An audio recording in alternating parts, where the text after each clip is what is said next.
فمن كان من أهل لا إله إلا الله كان من أهل الجنة.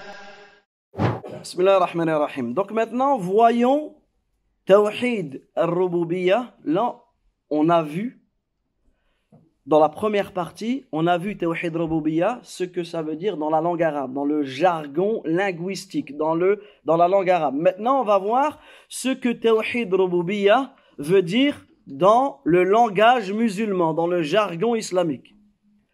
Le Tawhid al-Rububiyyah, c'est quoi? C'est le fait d'attester. Tu attestes, et pour attester, tu es obligé de connaître. Est-ce que tu peux attester quelque chose que tu ne connais pas? C'est possible ou pas? C'est pas possible. Dans ce cas-là, tu te dois d'apprendre et de connaître. Une fois que tu auras appris et que tu auras connu, tu vas savoir, tu vas attester qu'Allah, tabaraka wa ta'ala, est le Seigneur de toutes choses.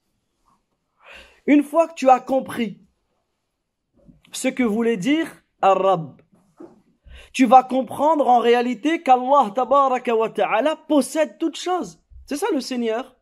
Allah azza wa jalla, il possède toutes choses. Allah tabaraka wa ta'ala, c'est lui le créateur de toutes choses. Allah tabaraka wa ta'ala, c'est lui le pourvoyeur de toutes choses. Subhanallah. Et ça, c'est un point essentiel à comprendre. Dans ta croyance en Allah, tu as le fait de croire qu'Allah Azza wa Jal possède toutes choses. Même toi. Toi, tu n'appartiens pas à Allah Azza wa Jal. Toi, tu n'appartiens pas à toi. Plutôt, tu appartiens à Allah Azza wa Jal. Tes parents, tes enfants, tes frères, tes sœurs, ils appartiennent à qui? À Allah. C'est pour cela que lorsqu'il y a un décès dans ta famille, lorsqu'un père, une mère perd son enfant, lorsqu'un enfant perd son parent, son père ou sa mère, lorsque tu as n'importe quel malheur dans ta vie, qu'est-ce que tu dois dire? Inna lillah. Certes, nous appartenons à Allah. Wa inna ilayhi raji'un. Et c'est vers lui que nous retournerons. Apprenez cette parole. Elle est très importante. Parce que le jour où vous allez apprendre la mort d'un proche, le prophète alayhi salatu wa sallam, il dit akthiru dhikra hadhimi ladhat, multipliez le rappel de la destructrice des plaisirs qui est la mort. Il y a quelques jours, j'étais chez moi avec mes enfants. Voilà, j'étais prêt à passer une soirée en famille. Et je reçois un coup de fil, j'apprends la mort d'un de mes proches. Le choc. Boum, ça vient. Ah, sur le coup, la première réaction que tu dois avoir, c'est quoi? C'est ça. Inna lillah wa inna ilayhi raji'un. Parce qu'à ce moment-là, lorsque l'on t'apprend la mort de quelqu'un, si tu n'es pas préparé à ça, si tu ne prends pas conscience que cela fait partie du destin d'Allah Azza wa Jalla et qu'Allah t'éprouve et qu'Allah tabaraka wa ta'ala va t'éprouver sur la première réaction que tu vas avoir. Qu'est-ce que tu vas avoir? Quand tu reçois ce coup de fil, certains, ils vont se mettre à hurler. Certains, ils vont se mettre à s'arracher le visage, à se déchirer les vêtements, à insulter, à crier, à vouloir se venger. Alors que la première des choses, c'est quoi? Tu apprends ça. Inna lillah. Nous appartenons à Allah. Parce que quand tu dis Inna lillah, tu prends conscience qu'en réalité, ta famille, tes enfants, tes parents, ils ne t'appartiennent pas.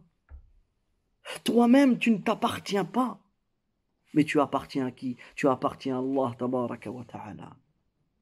Wa inna ilayhi raji'un, et c'est vers lui que nous retournerons. C'est vers Allah Azza wa Jal que nous retournerons. C'est vers Allah, tabaraka wa ta'ala, que nous retournerons. Ça veut dire que comme tu as pris conscience que tu appartiens à Allah, comme tu as pris conscience que ta famille, tes proches, tes amis, ils appartiennent à Allah, sache que tout ce que tu vas dire et tout ce que tu vas faire, tu en seras interrogé par Allah Azza wa Jal. Un autre cas qui m'a marqué dans ma vie. Un jour, mes enfants, ils avaient un lapin. On avait offert à mes enfants un lapin qu'il avait appelé Douldoul. Duldul. Essayez de chercher la signification de Duldul. Vous allez moins rigoler. Duldul, c'était un animal au temps du prophète, alayhi salam, et essayez de trouver essayez de faire cette petite recherche. D'accord? C'était qui Duldul? Et ce lapin est mort. Et mes enfants, ils étaient vraiment, vraiment attachés, accrochés à ce lapin-là. J'en ai profité pour les réunir et pour leur enseigner cette parole. Inna lillah wa inna ilayhi raji'un. Parce que pour eux, c'était un être qu'ils aimaient fortement. Ils étaient très tristes de leur perte. Et en profitant de leur expliquer cette parole. Et les enfants, ils ont une fitra. Les enfants, ils ont subhanallah, l'information quand elle rentre dans leur cœur. Des années après, ils s'en souviennent et ils acceptent. Et on a pris le temps de leur expliquer cette parole qui est Inna lillah wa inna ilayhi raji'un. Ça veut dire que dans le fait de comprendre qu'Allah tabaraka wa ta'ala possède toutes choses, ça va t'aider dans toute ta vie. Également, Allah Azza wa Jal, et c'est ça le tawhid rububiyyah, Allah tabaraka wa ta'ala, il est le créateur de toutes choses. Allah Azza wa Jal, il a tout créé. Les cieux, la terre, le vent, les montagnes, les êtres humains, les djinns, les anges. Allah Azza wa Jal, il est créateur de toutes choses. Alhamdulillahi Rabbil Alamin. La louange est à Allah, le Seigneur de l'univers. C'est quoi l'univers? C'est tout ce qui est en dehors d'Allah. Donc retiens, tout ce qui est en dehors d'Allah, il a été créé par Allah.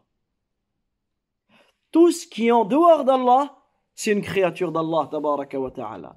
Que ce soit les galaxies, que ce soit les étoiles, les astres, toutes choses en dehors d'Allah Azza wa Jal. Également, Allah, subhanahu wa ta'ala, c'est lui le pourvoyeur de toutes choses. Ça veut dire quoi le pourvoyeur de toutes choses? Ça veut dire qu'Allah tabaraka wa ta'ala te donne ton risque. Allah Azza wa Jal, c'est lui qui donne la subsistance. C'est lui qui donne l'air pour respirer à toutes choses. C'est lui qui donne, subhanahu wa ta'ala, les aliments pour se nourrir, les boissons pour s'abreuver. C'est lui qui donne tout. Le risque, c'est Allah Azza wa Jal qui le te donne. Lorsque tu es malade, qui te guérit? C'est Allah, subhanahu wa ta'ala. Lorsque tu es triste, qui te rend joyeux? C'est Allah Azza wa Jal. Qui t'accorde une femme pieuse, un mari pieux? C'est Allah Azza wa Jal. Des enfants, c'est Allah Azza wa Jal. Tout cela fait partie de ton risque. Et notamment l'argent. Sache que lorsque tu étais dans le ventre de ta mère, Allah tabaraka wa ta'ala a insufflé le risque que tu auras. Ça veut dire que personne ne pourra mourir sans qu'il n'a atteint le risque qu'il devait avoir. Tu ne mourras pas tant que ton risque n'a pas été cessé. Ça veut dire quoi? Ça veut dire que quand tu prends l'argent, certains sont tentés par quoi? Par l'argent haram, l'argent facile, l'argent illicite. On dit l'argent facile, oui, c'est un argent qui te ramène facilement en enfer. Mais en réalité, c'est un argent difficile. Parce qu'avec cet argent-là que tu vas gagner, ce sera difficile lorsque tu vas devoir répondre aux questions comment tu as gagné cet argent et dans quoi tu as dépensé cet argent. On sera tous interrogés sur notre argent. Comment tu as gagné cet argent? Comment tu as dépensé cet argent? Et subhanallah, un jour, je parlais avec quelqu'un avec qui j'ai grandi avec. Après, nos chemins on s'est quittés, on s'est plus revus, chacun a pris son chemin, et je l'ai revu des années plus tard. Et en discutant avec lui, il me dit, ouais, tu sais, il me dit, moi, pour m'en sortir, je suis obligé de vendre de la drogue. Donc je lui fais le rappel, je lui explique, je l'exhorte, et il me dit, oui, mais si je ne fais pas ça, je n'ai pas d'argent. Et là, je lui ai expliqué qu'en réalité, il n'a pas compris. Il n'a pas compris son dîn, il n'a pas compris sa religion. Il n'a pas compris le risque. Que tu fasses, que tu essayes de gagner ton argent d'une manière halal ou d'une manière haram, tu auras exactement ce qu'Allah il t'a accordé. Ça veut dire que même si tu n'avais pas fait cela, Tu aurais gagné le même argent, mais d'un autre moyen, un moyen licite. Donc place ta confiance en Allah Azza wa Jal. Place ta confiance en lui, subhanahu wa ta'ala, et fais des causes. Et Allah, tabaraka wa ta'ala, parmi ses noms, Ar-Razzaq.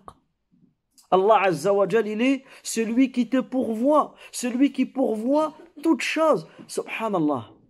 Médite un seul instant. On va même pas parler des êtres humains, on va simplement parler des animaux. Médite un seul instant sur le nombre d'animaux dans le ciel.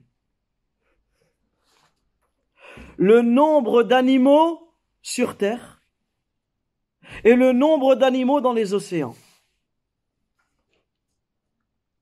Il n'y a même pas des milliards et des milliards. Chaque animal, qu'il soit grand ou qu'il soit le plus petit, chaque animal il a son risque. Je regarde, subhanallah. Qui lui donne son risque à cet animal? C'est Allah Azza wa Jal. Imagine les êtres humains. Qu'Allah tabaraka wa ta'ala te donne ne serait-ce que l'air pour respirer. Ne serait-ce que l'eau pour t'abreuver.